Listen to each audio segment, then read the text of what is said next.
Hello and welcome, fans, to the Corban Sports Report. This is the January edition. I'm Danny Day, joined as always by Peter Martin. Peter, it's been an exciting last couple of months for the Warrior basketball teams competing in both December and this current month of January. December was a pretty fun month for both teams. A lot of home games for those who were able to stick around during winter break, able to catch a lot of great Warrior basketball action. And then January, it's been a fun few weeks so far as well. So first, let's jump on to the women's side.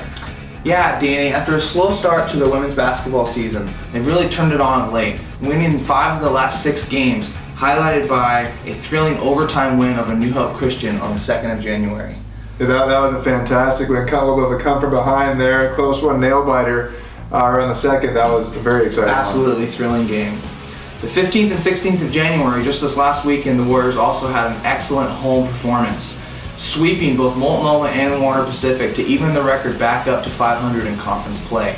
The game against Warner Pac was actually an incredible upset victory, as Warner Pac was receiving votes coming into the weekend. Yeah, Warner Pacific really started the year strong, but Corban really, I think, shocked the Knights on that evening, beating them pretty handily, 69-58. That was a very convincing win for the Warrior women, and that followed after the game just the night before, in which the Warriors beat Multnomah University on Neon Night. What a great turnout we had that evening. Absolutely. The Warriors have actually been led offensively by senior Jade Lowry, who's having an excellent senior season, averaging almost 17 points a game and 5 rebounds a game. Sadie Pilgrim is actually having an excellent junior campaign as well, averaging just under 13 points a game and actually leading the team with 9.3 rebounds per game. She's just having an incredible year. She really is. You saw that this week named the CCC Player of the Week for her 2 double-double performances over the weekend. Grabbed 20 rebounds against Multnomah, the third best mark in school history. Also had 10 points that night, and then 12 points, 12 boards against Warner Pacific in the big win. She continues to impress. Senior Julia Young is also having a great senior campaign, averaging 12.3 points per game and is second on the team with 5.6 rebounds per game.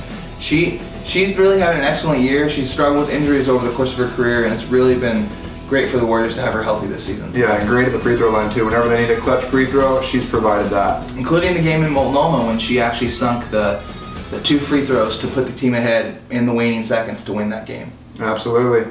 So the Warriors 10-9 now, 5-5 in CCC play at the halfway mark.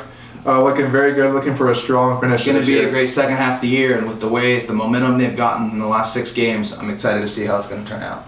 So on the men's side, also been a fun year thus far. One of the big games over the winter break was on December 19th against College of Idaho. Then the Yotes were ranked 18th in the country, and the Warriors just played fantastic that evening, taking down the Yotes 93-88. That was a big confidence booster, I know for the Warriors. And then opening up the new year, not only did they finish out the year with a win over Walla Walla on the 31st of December, but then a couple days later, taking down New Hope Christian College in dominant fashion, dropping the Deacons 103-77, breaking that century mark. Yeah, and that was the first time, I think, for the year that they broke the century mark. And AJ Monterossi actually with the career high in assists that day. Just an excellent performance, and an excellent performance all around by the team. Setting the school record that day as well. Pretty exciting. So, like the Warrior women, both teams went on the road the 8th and the 9th of January, and both teams, while falling to Evergreen, actually both came back with big wins at Northwest University on Saturday the 9th. The women winning in dramatic comeback fashion, and then the men really just dominating throughout that one, getting a big CCC win. And then for the Warriors, this past weekend, coming home, Neon Night, registering a big win over Multnomah. Multnomah likes to shoot a lot of threes, but the Warriors showed that they can keep up with that kind of pace, nailing a number of three-pointers of their own, and as well as going inside and working down low, getting points in the paint. Big win over Multnomah. Stumbled against Warner Pacific on Saturday, but are ready to get back going and into action this week with a couple of big games on the road. Both Warrior teams are traveling to College of Idaho and then Eastern Oregon this weekend, so a couple of big ones there. On the year, though, sophomore guard, you mentioned his name, AJ Monterossi, is having just a fantastic year, leading the way for the Warriors, scoring 19.4 points per game.